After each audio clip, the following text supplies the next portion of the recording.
Bienvenidos, esta es una nueva emisión de la Cueva del Oso. Hoy hablaremos de alguien fantástico, alguien que fuera fotógrafo, profesor de matemáticas y diácono anglicano. Alguien que nos habría de contar las historias más maravillosas que alguien nos podría contar. Su nombre, Charles Dodgson. Su seudónimo, Lewis Carroll. Say what? ¿Qué? Un seudónimo es un nombre de mentira para ocultar su nombre verdadero. A pesar de ser profesor de matemáticas, fotógrafo y diácono anglicano, dedicó gran parte de su vida a contarle cuentos a las niñas que conocía. La mayoría de las historias del señor Dodgson nos fueron explicadas en el curso de las excursiones que hacíamos con él por el río hasta Nottingham o Godstow, cerca de Oxford. Mi hermana mayor, convertida luego en Mrs. Skin, era prima, y yo era segunda, y mi hermana Edith era tercia. Creo que el principio de Alicia nos lo contó una tarde de verano en la que el sol quemaba tanto que tuvimos que poner pie en tierra en medio de los prados del camino de vuelta, abandonando la barca para refugiarnos en el único trozo de sombra que pudimos descubrir, que se encontraba bajo una encina de heno recién cortado. Allí llegó, de las tres, la habitual petición: «Cuéntenos una historia». Y así empezó el delicioso cuento inmortal. De vez en cuando, para hacernos rabiar, y quizás porque realmente estaba cansado, el señor Dodgson se paraba de pronto diciendo: «Esto es todo. Hasta la próxima vez». «¡Oh! Ahora es la próxima vez», exclamábamos las tres a un tiempo. Y tras algunos esfuerzos de persuasión, la historia se reanudaba aún más bonita. Otro día, me parece, la historia empezó en la barca y el señor Dodgson, en la mitad misma del relato, pretendió, ante nuestro gran desánimo, que iba a dormirse inmediatamente. Mrs. Hargreaves, antes Alicia Liddell.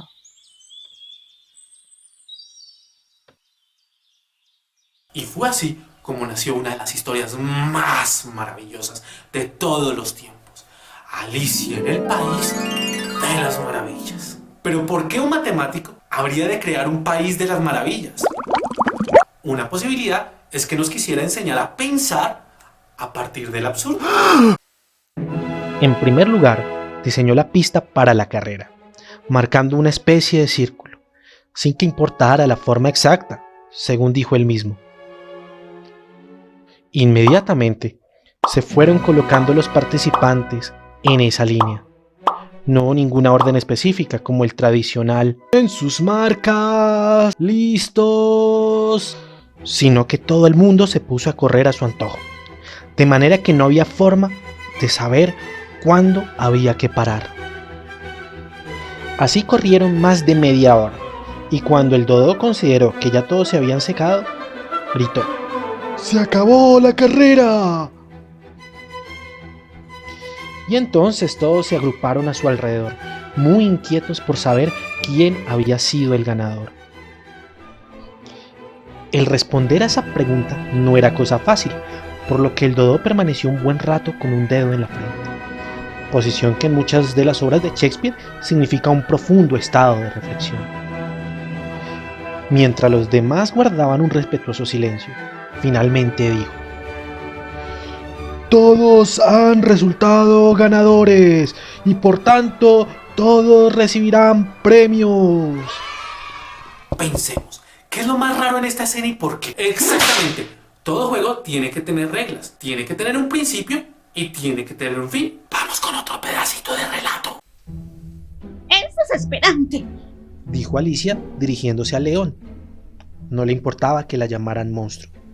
«Cada vez que la parto en trozos, se me vuelve a juntar». «Se ve que tú no tienes ninguna práctica con las tartas del espejo», dijo el unicornio. «Aquí se deben repartir primero los trozos y después cortarlos. Aquel método le pareció completamente absurdo, pero Alicia se levantó y les presentó la charola con la tarta, que de inmediato se dividió en 3 porciones equivalentes. Ahora deberás cortarla. Dijo el león cuando Alicia regresó a su lugar con la charola vacía.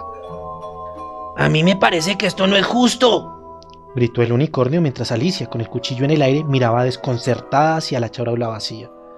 ese monstruo le ha dado al león el doble que a mí. ¿Qué es lo absurdo en esta escena?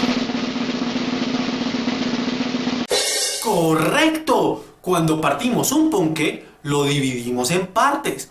No se une. A través de sus cuentos, Lewis Carroll logró explicar lo lógico a partir de lo ilógico. Y así enseñó matemáticas y lógica nuestro querido profesor, creando historias fantásticas, escribiendo cartas a sus estudiantes y todo esto por fuera del aula, desafiando toda concepción tradicional de la educación. Hoy aprendimos algo súper importante, que también es posible aprender por fuera del salón de clases. Solo necesitamos creatividad y ganas de aprender. Bueno chicos, esto ha sido todo por hoy. No olviden seguirme en mis redes sociales y contestar en los comentarios por qué me puse este sombrero. Los espero en la próxima emisión de La Cueva del Oso. Hasta luego.